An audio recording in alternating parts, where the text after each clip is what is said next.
ချစ်သူစီကိုတောင်းမှဖြန်းချလို့သွားခြင်းနေ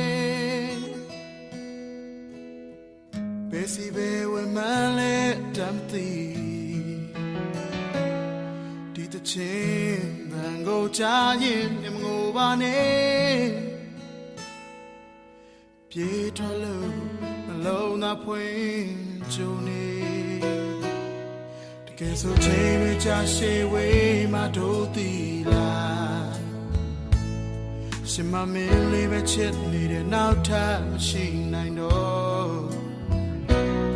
ကိုယ်ဆွဲလန်းချီသူပါမင်းကိုခွဲလို့မရအချင်းရှိတိုင်းပဲဟိုပြန်ဆုံးရန်စဉ်းစားအချစ်လေးဆောင်လို့ကြုံနေတော့တို့နောက်ထပ်ဝင်မသွားကြ